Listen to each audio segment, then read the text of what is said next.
Welcome to Perspectives Online and on air from WFSU Public Media. I'm Tom Flanigan. This program pre-recorded on Wednesday, June the 24th, and we are using the Zoom platform to connect with our guests and the program to appear on both WFSU FM and the WFSU Public Media Facebook page on Thursday, June 25th. With that out of the way, we'll tell you that this show will kick off our series of political perspectives in advance of the August 18th primary election in Leon County.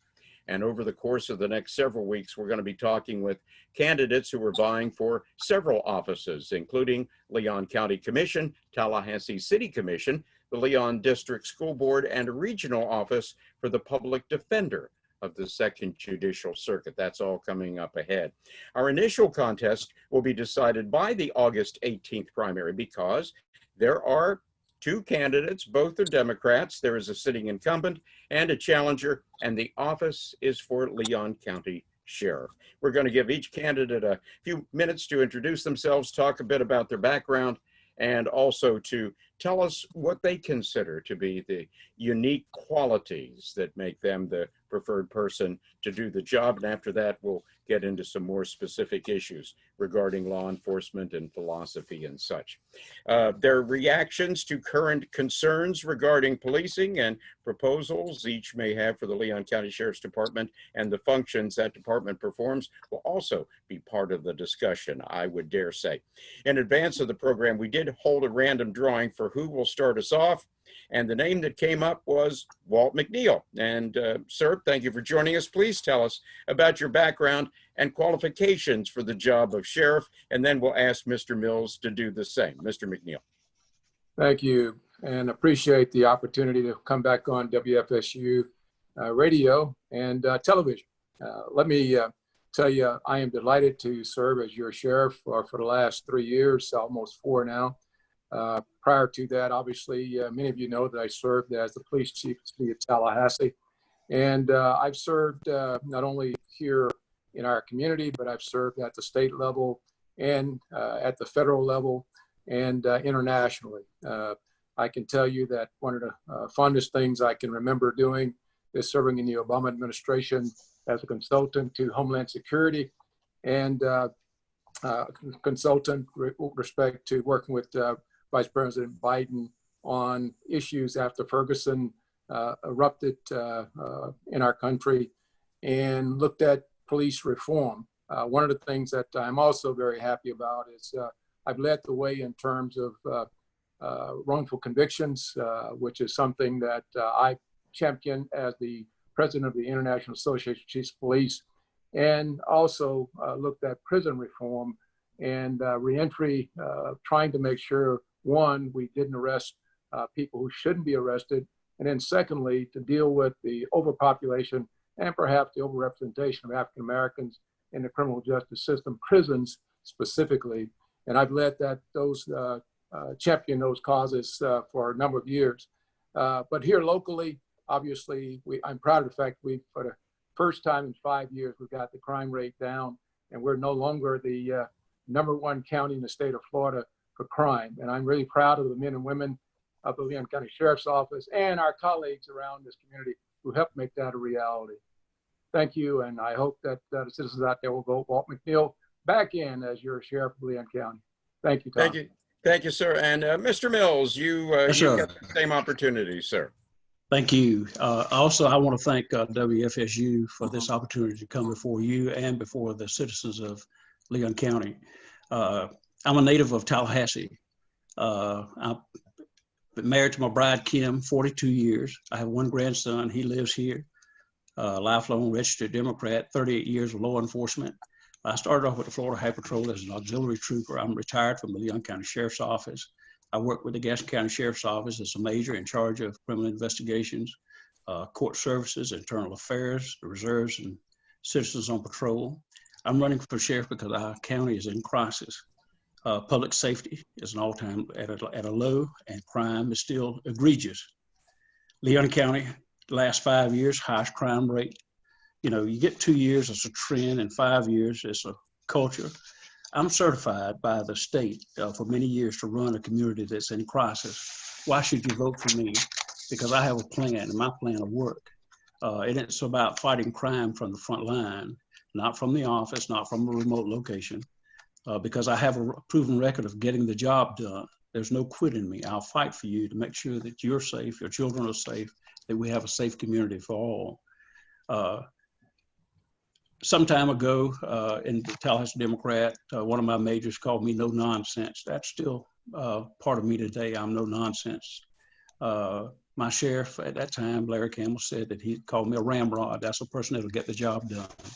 As a sheriff, the sheriff's office, I know, will do a better job. As your sheriff, I know the sheriff's office will do a better job because we'll center the law down in our communities, making our streets and our neighborhoods, actively serving our citizens.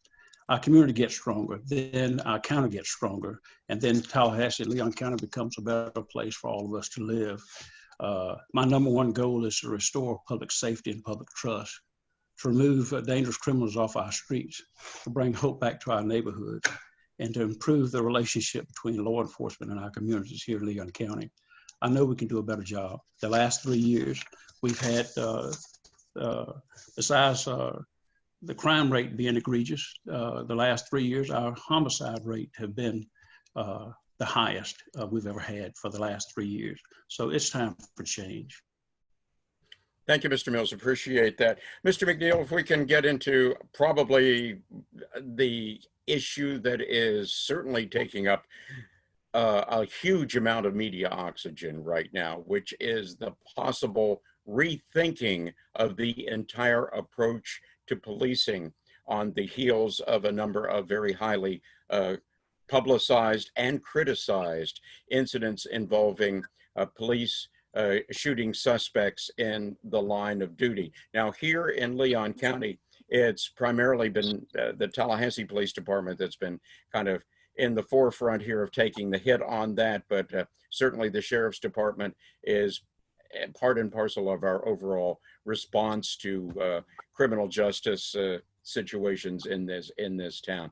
What are your thoughts on the heels of what we have seen nationally and locally when it comes to calls to revamp policing, to, if not defund, certainly to take a portion of that funding and put into other areas, be it mental health issues, substance abuse counseling, that kind of thing?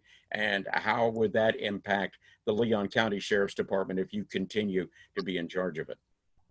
Well, thank you, Tom. The fact is that the Leon County Sheriff's Office for the last 3 years has, in fact, moved us into a better position within our community. And we are perhaps the tip of the spear in terms of leading the changes that people are asking for in law enforcement. Tom, I think you and others know that we have devoted a significant amount of our resources to mental health, in terms of realizing that many of the folks in our community suffer from mental health issues. The other aspect of that is we understand that when you have a community that kids are involved in crime, sometimes it's generational types of crime, that there's some trauma that exists within those communities, particularly in the African-American community. And we're working and have been working with our domestic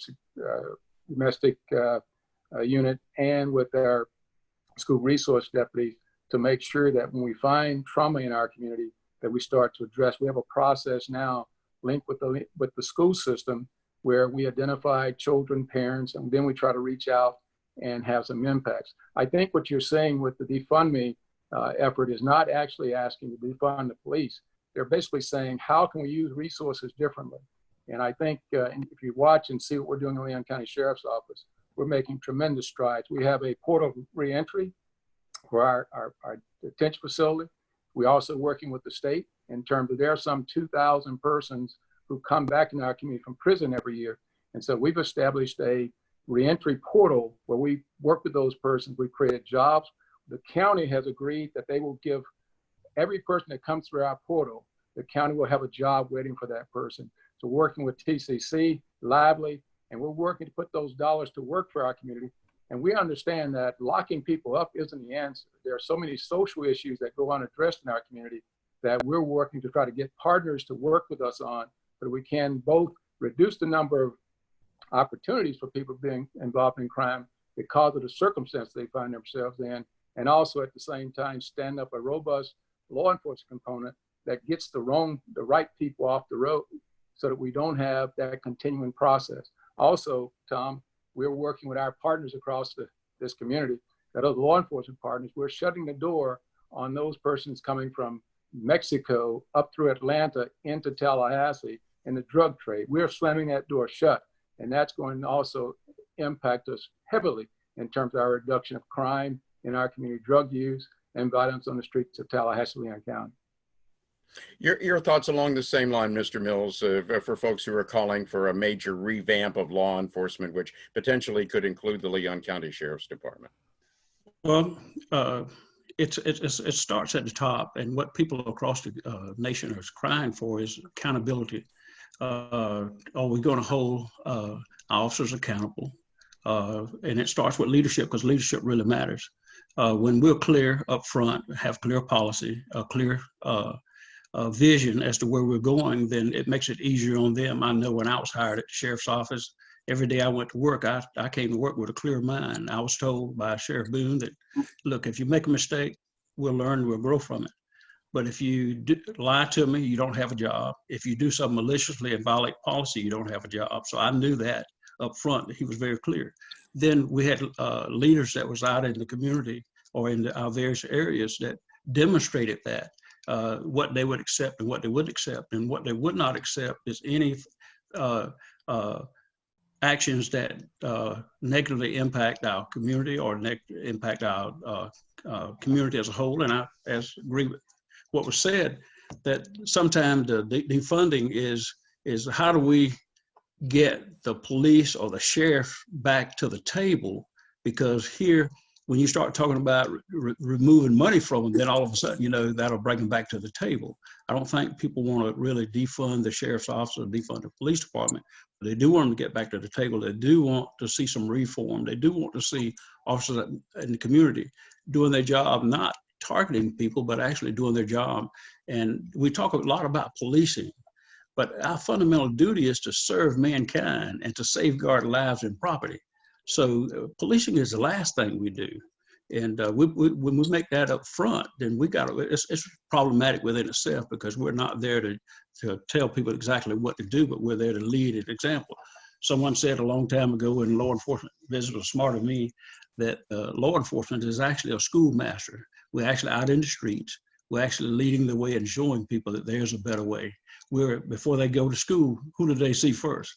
They don't see a teacher, they see mom, dad, and they see law enforcement. So we've got to do a better job of having a meaningful relationship down in our community. If we want change, we've got to change it where it counts in our community. Drugs, when we look at the people that are in jail and all of these shootings, most of it is centered around drug activity. We got to do a better job. The same quarter that brings drug in leads drug out. We say we can't arrest our way out. Well, arresting our way out is part of the issue. But we're going to take them off the streets, and guess what? We'll break that cycle, and we'll break it until we get to the big dog. If we just let drugs and all continue and try to arrest the big guy, then how many people are going to be affected before we get the big guy? As long as we're in your neck of the woods, Mr. Mills, we could continue that thought that you just brought up, because it reminded me of a conversation that I had just within the past 24 hours with a former law enforcement officer that I have a great deal of respect and admiration for, who is my little brother, who served as a small town police officer for many years and was not only working his way into administration, but also was an officer friendly and kind of an officer of all trades, because the force was so small. And he was remarking to me that in today's climate, it takes a very, very special individual as the frontline law enforcement officer. Many more demands, many more expectations required of today's law officers than in the past. And as sheriff, yes, the buck stops with you if you're elected, but by the same token, it is the officer on the street, the deputy, who is actually doing the work, who will be expected to do all of those sorts of things. So more training, more resources being brought into that arena. How do you see that playing out because of the increased demands that are coming onto those officers in the field? As a supervisor, I sit in many of check-ons, and you see people come in, see the officers come in, and they're dressed and they look the part. But we know that, it takes, even after they finish their training, then the training is an ongoing process. And we've got to make sure that it's an ongoing process. And then as a leader, we work with those officers out in the field. The command staff is not exempt. Yeah, we have things that we've got to do, but we've got to be out there with them to make sure that every officer that's in that field, we've got a senior leader out there who is no nonsense, and that will make sure that they are learning the task that it is to do, and that the people that we work for are all the citizens. So in that effort and a holistic standpoint, we've got to do a better job of making sure we have a lot of training going on, but we need to make sure that officer really understand, that they really get it. And the best police officers, I say, from my experience, they've already gone because they loved their community. They knew what it was all about. We have a more educated, more technical officer out there today, but they missed that small component. Sometimes we don't drill that home enough. When I was an officer coming on, a trooper coming on, those senior officers took me under the belt and says, let me show you how to become an officer. And because I was respectful and because I wanted to learn, they learned me and they taught me those things that would have taken me 3 or 4 years, maybe 10 years to get, but I was able to get them in a shorter period of time. So sometimes what we do, yeah, that officer is smarter. He or she does have these great qualities. They are more educated, but here it is, the wisdom to use all of this has got to be put all in its perspective too. So it's not just about having that officer in the uniform and being smart and being more educated, getting more hours, but knowing, the dynamics of the community, how the community really works. If you protect the community, and when you're protecting community, the community will in turn protect you. Nothing won't happen to you. I worked in some of the most dangerous settings.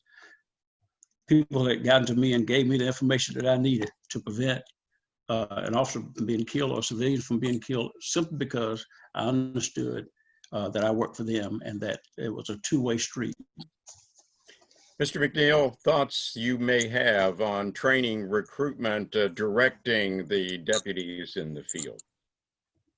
Well, Tom, the first thing we have to do, I believe, is go back and make sure that the person we hire coming in as law enforcement officers, deputy sheriffs, that they do have the right acclimate to do the job of law enforcement, to include the psychological screenings that we do on the front end, looking at who these persons are, doing a real thorough background. Once they become a part of the law enforcement organization, we have to make sure that that training is ongoing. We have to do and make sure our policies are adhered to. One of the things that is so important right now is the 8 that can't wait aspects of de-escalation, making sure that officers understand, deputies understand exactly when to engage, when not to engage, and when to pull back. I think it's important, particularly in this environment, that we have understanding of implicit bias. So we do a lot of training in the Leon County Sheriff's Office about identifying those biases we all have, and how then we take those into the field and interact with our citizens. We also, Tom, there has to be a greater emphasis on making sure we take care of our deputies, our law enforcement officers. When they come in at an early age, like 22, 24, 25, their perspective changes over time. And what we're doing now in the Leon County Sheriff's Office, we've created a behavioral science unit that specifically looks at and captures, we'll do these long extended tests, asking the deputies questions, that psychological persons who come in and do that evaluations, to get an idea of how have they changed and how they now look at life. We also want to offer that also to the families, Tom. One of the things that we sometimes don't think about is officers have families too. They go home to families and they have situations at home that sometimes carry over back to the workplace. We have to talk to those deputies about that. But I think in this environment that we have right now, one of the most important things we've got to talk to deputies and officers about is the relationship with the people in the community. One of the things that we're working on in the Leon County Sheriff's Office is trying to make sure that We have deputies on the road who identify with those communities they're policing. One of the things I've always advocated for is we cannot be strangers when we police a community. We have to be people that they know and they trust. And the only way you get that trust is to have one-on-one kind of dialogues and relationships that build. And we're doing that in Leon County Sheriff's Office. Quite honestly, I give a lot of credit to my predecessors, Sheriff Boone and Sheriff Campbell. They created that culture in the Leon County Sheriff's Office. We're trying to maintain that culture and build on it. The aspect of the technology, Tom, also, we're using social media in ways that's never been used before. We're creating virtual neighborhood watch programs. We have the signs out in neighborhoods. We're also trying to make sure those are virtual so that people can communicate with our deputies, not only in meetings, but obviously now with this COVID situation, we can also do that virtually. And we're making great strides in this community with respect to the deputies and building relationships. But I think the most important thing is, again, Tom, in this environment where there's a lot of distrust, we have to make sure that our investigations are above board. And that's one of the things we've done is we've created an advisory board in the Leon County Sheriff's Office for the first time. And I and those persons who are quite honestly real experts in this community, lawyers, we got some university professors, a wide range of people from various backgrounds. And I sit down with those persons and ask them and have my deputies come in and interact with them on a regular basis and talk about what are the concerns we have. We also have the Citizens Academy, and that also brings citizens in from all walks of life to have an opportunity to see exactly what our deputies do and how they do it, then ask questions about it. And I think that all builds community. And Tom, I think you know, and everybody knows, one of the things we put a great deal of pride in is the Leon County Sheriff's Office is all in, and that means we're engaged in every aspect of this community, trying to make sure we make a difference. And I think when our deputies understand that and embrace that affirmation, we make great strides in our community. Many civilians, though, will look at the lineup, even though it's a phenomenon that's going away in many communities. The folks who were arrested for felonies within the past 24 hours and all that, and who are now being held in the detention facility, but they see the racial makeup of those suspects, and people in law enforcement will say, well, gee, we're only responding to those people who are breaking the law or suspected of committing crimes. Many civilians, though, look at that and say, well, that is the proof of bias because, look, we may only have a 30% African-American population in this area, but 60% of the people I see in those photographs are African-American. The police have to be prejudiced. Otherwise, it would be more of a split that represents the community at large. What do you tell them? Well, Tom, there are a number of factors that play into that reality. Obviously, there are some problems we've got with the criminal justice system, no question about that. And those have to be, I think, addressed at the legislative level to some extent in terms of how the judicial process works and how people go to court, and the issue with bail. Bail, some people, if you got a lot of money, you can bail out. If you're a poor person, you have to stay. Those are some things that we have to work on. I think there are some people working on that. And Jack Campbell and I and Andy Thomas have been working on trying to figure out how we can make an impact here locally. But Tom, there are some other aspects of this problem that exists within the community and the things we've done historically. And that's why this job of sheriff is so complicated. You really have to understand the dynamics of what's taking place in our community. For example, Tom, if a mother who, when school starts at the beginning of the school year, calls the police when her son will not get dressed to go to school, they call the police, they call the sheriff's office and say, Johnny won't go to school. We respond. Now, oftentimes when we get there, we start trying to get the kid to go to school or do what he or she has been asked, and the mom or dad then get in an argument, and we wind up sometimes having to make an arrest of a situation that never should have been sent to us to start with. The same thing true, Tom, with respect to mental health problems in our community. The first organization called when there's a mental health crisis is law enforcement. We respond, we have, quite honestly, we have very little skills in terms of dealing with people with mental health. Now, we do a very good job of what we have, but that's not our primary role. And so those situations also sometimes result in a person being arrested and put in our detention facility. What we've been working on is a whole new approach to this, Tom, and what this new protest march and the focus on law enforcement, quite honestly, from my perspective, it's coming at a good time, because it gives me a chance and my staff a chance to show the great things we're doing and shine a light on the fact that we're getting outside of the box. We're not doing the traditional things. We're trying to advocate for some changes so that we can commit resources, not take resources away from us, but recommit resources so that police officers don't have to go to those circumstances, and you won't have so many people who are arrested on situations that shouldn't ever happen in the first place if we can redirect those resources. Now, I've said to Chief Abrams at EMS that my perspective is that we've got this backward, that when a mental health call comes in, EMS should respond and law enforcement backs him up. Now, the way it's currently done is law enforcement responds and EMS backs us up. And we want to change that delivery system. And there are a number of delivery systems that I'm looking at like that, Tom. Mr. Mills, again, too many people of color, the perception going into the criminal justice system. What do you do about that as sheriff? Well, one of the things we said about having a meaner relationship down in the community, when I was able to get out and about and talk to citizens, one of the things they said is that, you all, all of the problem seems to be in my neighborhood, people that looks like me. But I said, well, we got to stop back and refocus and look at this. Drugs is a primary cause, but they don't manufacture them in that neighborhood. But somehow or another, the thoroughfare is wide open. They make it there. I've never seen a guy or a woman looking for drugs running around saying, look, my person that I buy from is out. They always got plenty in stock.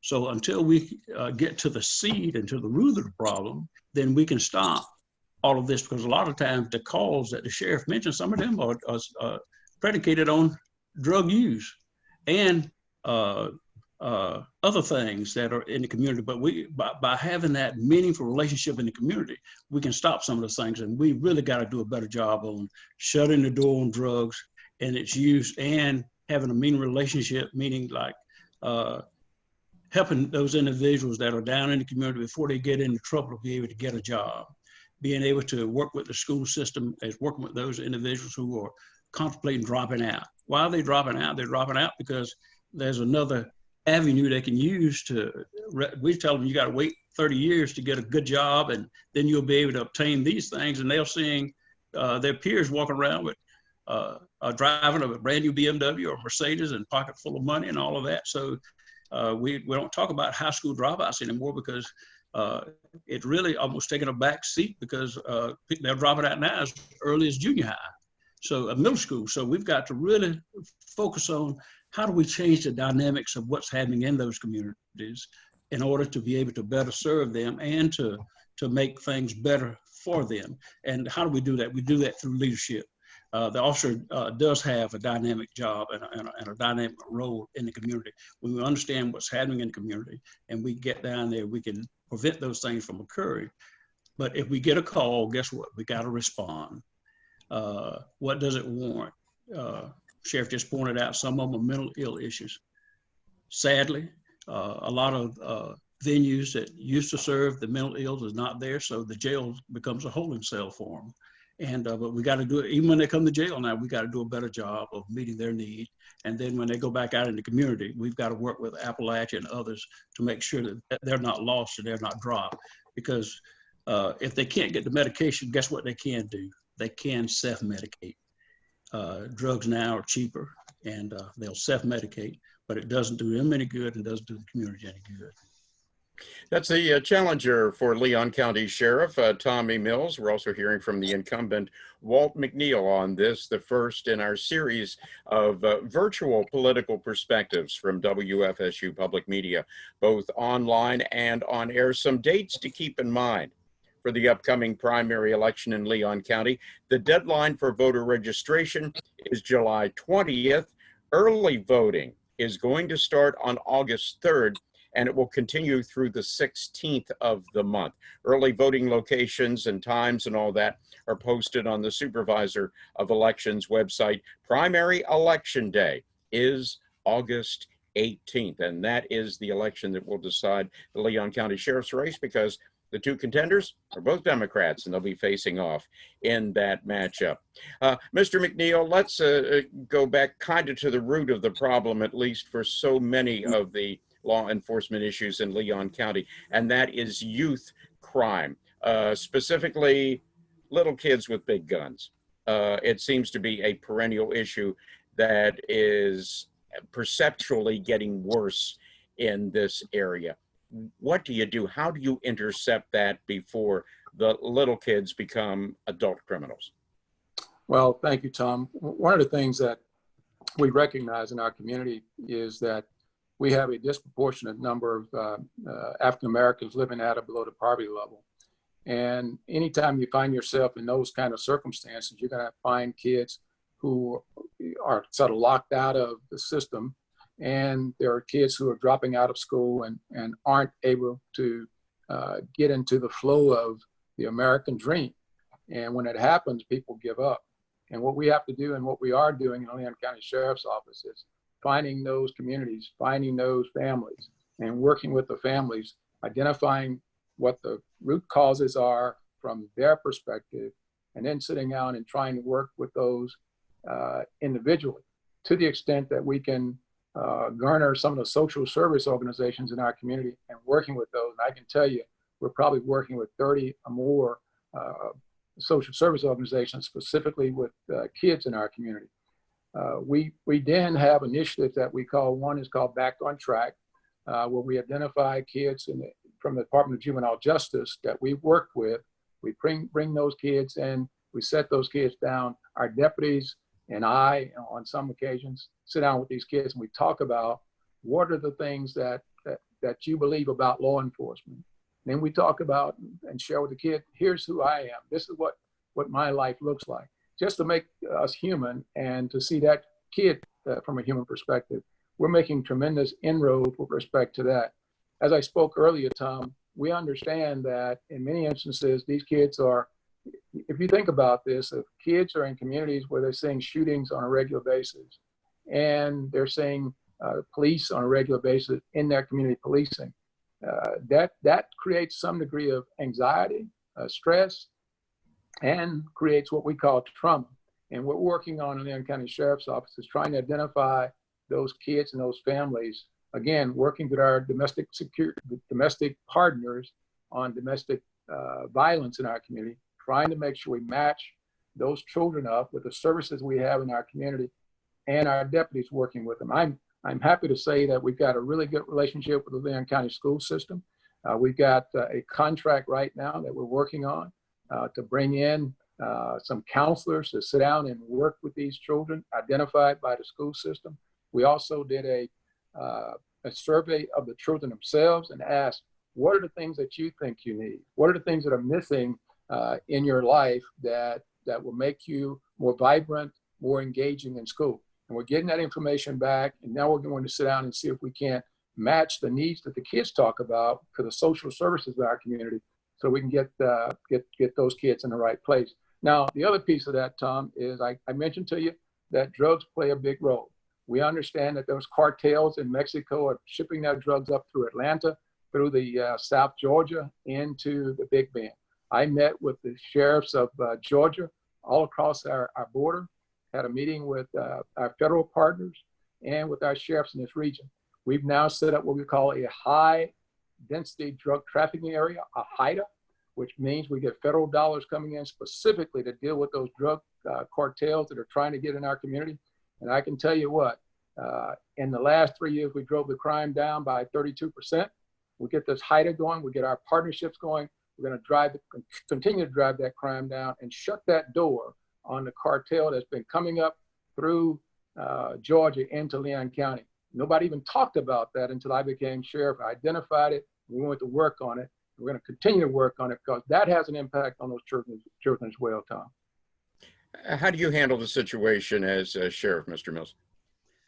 Right now, crime is just so egregious down in our communities, and crime for the last 5 years have had its grip around the throat of many communities.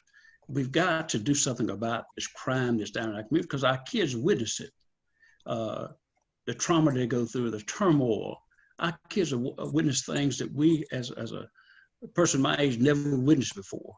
All of the drugs, the shootings, and what impact and all that have.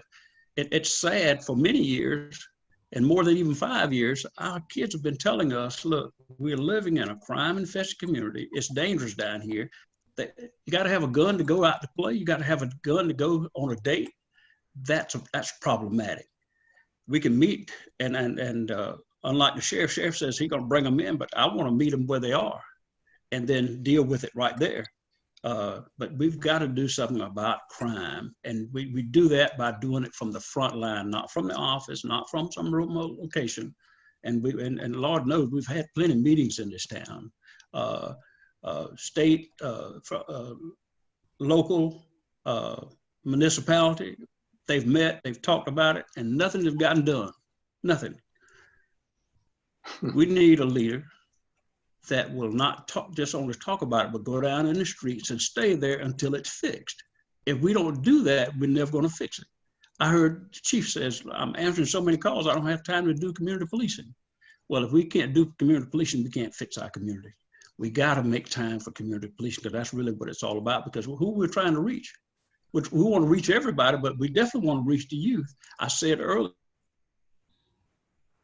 that some things can be prevented. Muhammad Ali said that one talk with a police officer changed his whole career, his whole perspective. We've got to get back to the one talk, the one step. We've got to have the boots on the ground to make a difference. We're doing all the other things. They're not working. We've got all kind of advisory boards, and we've got all kind of committees and all of this, but they're not working. We've got to get back down into the streets where it really counts and have an impact on those kids. We used to have that impact. Why did we lose it? You know, we're saying we want to restore. Those are some things we should have never lost, because that was a part of what we do. When our code of ethics says that we are to serve mankind and to safeguard lives and property, then it gives us 3 types of people that we ought to serve. That is the innocent, the weak, and the peaceful. That covers everybody down there. I plan on being down there. Let me just ask you to expand on that for a second, sir, if I might, Yes. because I grew up in, I guess, the prototypical small town that you're kind of referring to, where the officer on the beat was literally the officer down the street. He was a neighbor. We knew him. If there was a kerfunkle with some kids at the end of the block in the middle of the night, he was there because he was 4 houses down the road. In a county the size of Leon now, we are, you know what, our metro now is headed towards that 300,000 figure. Do you, as sheriff, if you're elected, have enough resources to put officers in these neighborhoods to essentially be the hometown officer friendly for these high crime neighborhoods? What you have to do is set a trend. Most people think you got to be everywhere at the same time. You don't. When you raise your kids right, you don't have to be with them everywhere they go. You do what you're slated to do. That is to serve. That is to protect them. The information that you're liking, guess what? They'll bring it to you. So it's a help situation. It's not about policing, but it's about serving that community.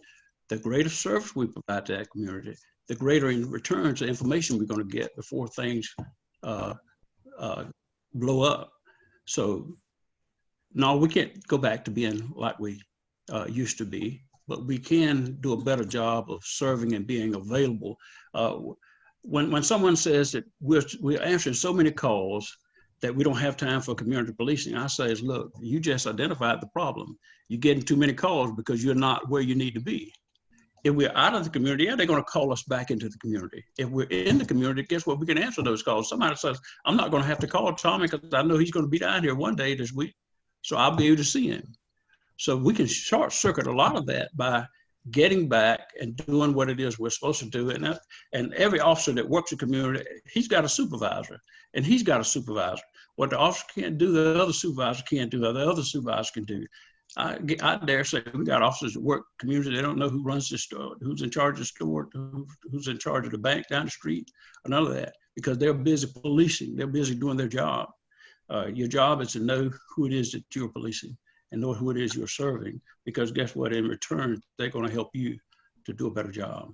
Okay, let me give Mr. McNeil a chance to respond on that same line, sir. The question, Tom, was community policing. Yes, exactly. And how do you make that happen with the resources that Leon County Sheriff's Office has? It's not like you can put 600 deputies on the street or into these neighborhoods. How do you allow more time for that sort of activity with the limited resources you have? Well, Tom, what we do is we totally embrace community policing. As I said in another answer, that we have to make sure that our deputies and our officers know exactly who the people are in our community. One of the things that the scope of the job of sheriff is bigger, and perhaps Mr. Mills doesn't understand the scope of being the sheriff, but that's a big job. And it also includes relationship with your colleagues, with the police chief, with the sheriffs of our community. And what we try to do, and what I've been doing, is making sure that we all on the same page, following the same philosophy with respect to making sure our deputies are out there making contacts and the officers are making contacts. We can continue to do that. We have to use technology. I mentioned that before, Tom.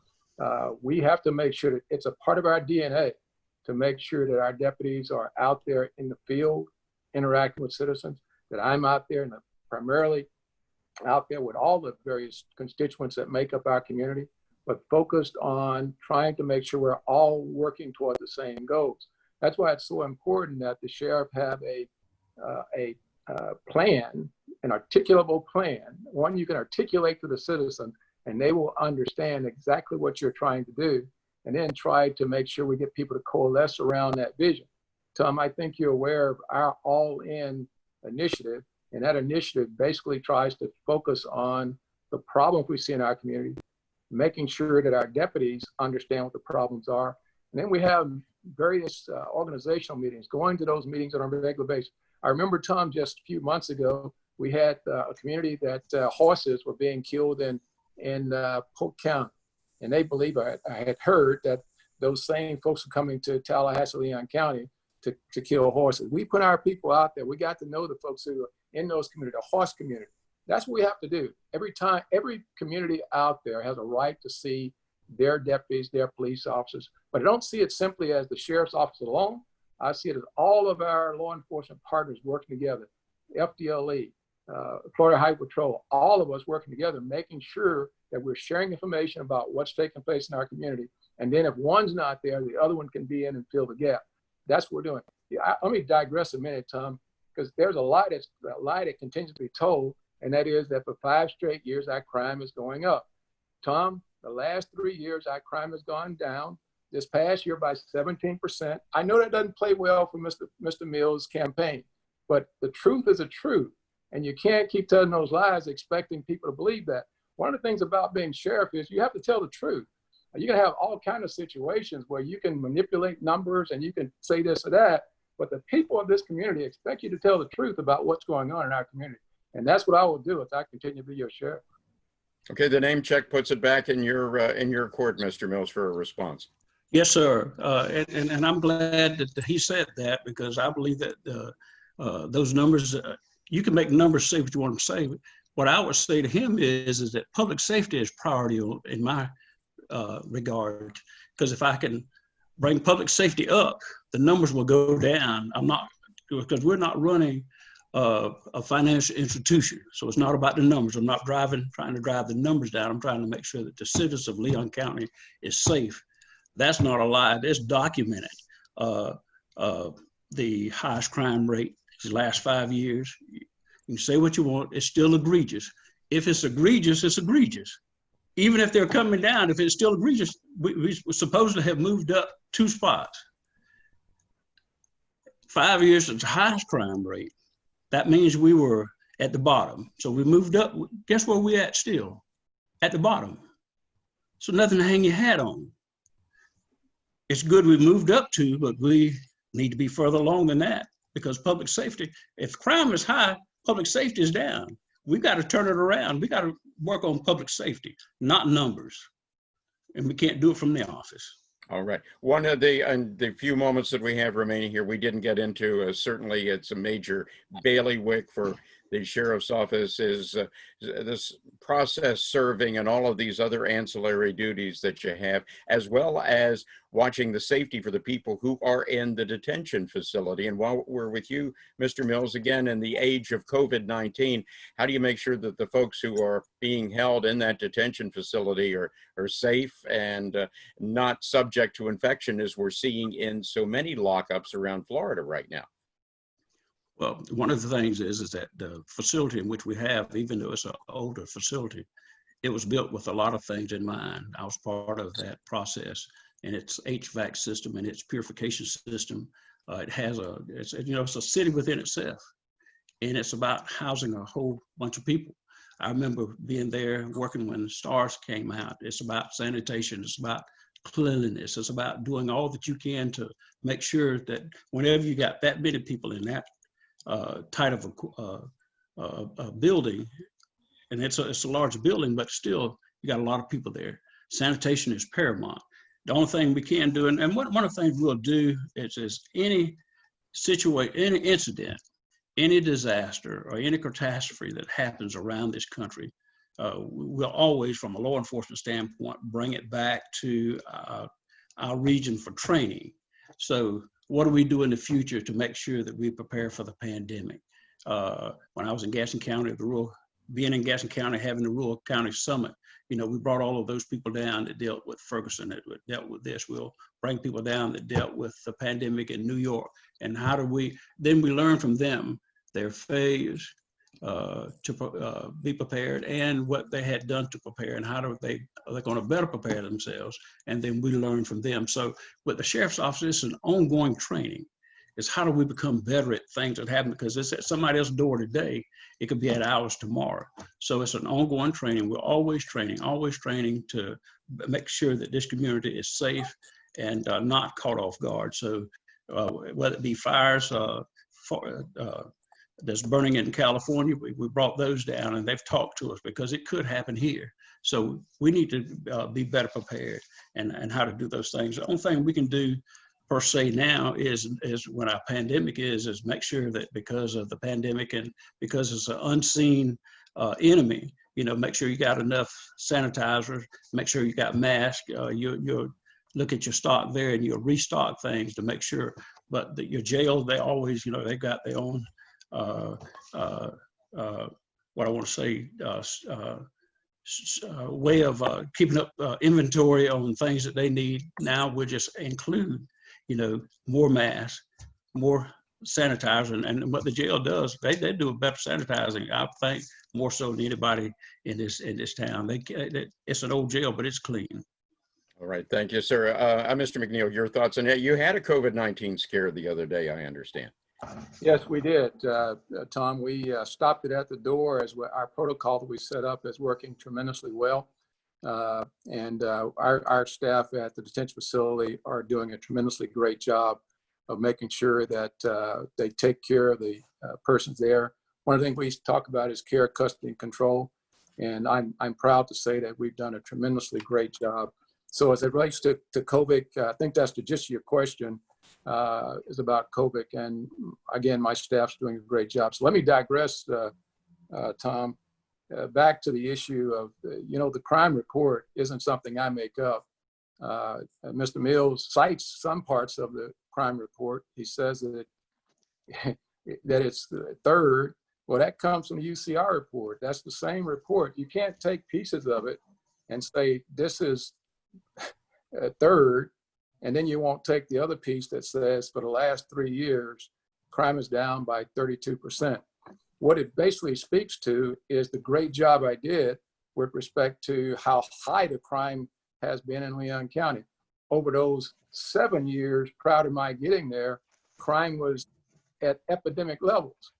And what we've done, with the help of not only the deputies of the Leon County Sheriff's Office, but the deputies from Wakulla, from Gaston County, from Jefferson County, we've all worked together, and Jackson County, to drive down that crime. And I think our people need to be patted on the back for the jobs they did. Now, there is a great deal more to be done. I have a plan to deal with that. I've articulated plans and how we're going to get this done. It is easy for the critic, as President Roosevelt talked about, the man in the arena, whose face is marred and scarred, but the guy standing on the sideline who has no idea of how to be a sheriff, simply talking about general statements about this or that, has no idea, has never led any organization of any significance as relates to law enforcement, but then takes the opportunity to continually complain, because that's the only platform. That's the only platform he believes that can get him elected. And I can tell you, Mr. Mills, that dog won't hunt. Well, Mr. Mills, let me just give you here, we only have about a minute and a half left. We haven't limited anyone's time here, but we do ask you to be brief as possible. Please, Mr. Mills, if you would summate why you are the choice for Leon County voters to replace Mr. McNeil as sheriff and put you in that seat. What we've done is, over the last 3.5 years, we've witnessed systemic failure in Leon County. We've seen the crime rate. I mean, it's there. Gun violence. We had 73 shootings last year. Sexual offense. We're second in Florida. We talk about numbers, but then we don't talk about, let's put them in their perspective. When it comes to Florida, comparing Leon County numbers with the state average and the national average, we're twice as high. So it was egregious then, and it's still egregious. It's only going to be relevant when those numbers come down to where we're across the board, where we say, look, the state numbers here, our numbers here, the national numbers here, and we're right there with them. Thank you, Mr. Mills. And you get the last word, Mr. McNeil, about 30 seconds, please. Thank you, Tom. To the citizens of Leon County, thank you for electing me sheriff 3 years ago, almost 4 years ago now. And I can tell you that I've really enjoyed working for you, the citizens of our community. I hope that I've served you well. I can tell you that the plans you saw us implement that drove the crime down by 32%, I have expectations that we will continue to drive the crime down. My deputies are poised to do that, working with our law enforcement partners, with the Tallahassee Police Department, our sheriffs in our region. This HIDTA that we've just kicked off is going to have an impact on the drugs that are seeping into our community. I can tell you over the next several months, you're going to see a lot of arrests take place. In fact, we haven't made some of those arrests because of the COVID situation going on. But I can tell you we're moving in the right direction. And if you would, please vote Walt McNeil, Leon County Sheriff. Re-elect Walt McNeil, Leon County Sheriff. And that vote will be coming up in the primary on August 18th. Mr. McNeil and Mr. Mills, thank you for being part of our Political Perspectives today. Perspectives produced by WFSU Public Media in Tallahassee. Thanks to Taylor Cox, Paul Dam, Amy Diaz de la Villegas, Tricia Moynihan, and Lydell Rawls, Director of Content Kim Kelling, our Zoom facilitator and executive producer. And I'm Tom Flanigan. Next week, Political Perspectives continues as we focus on the Leon County Commission at Large Group 1 contest. We invite you to join us in for another Political Perspectives from WFSU.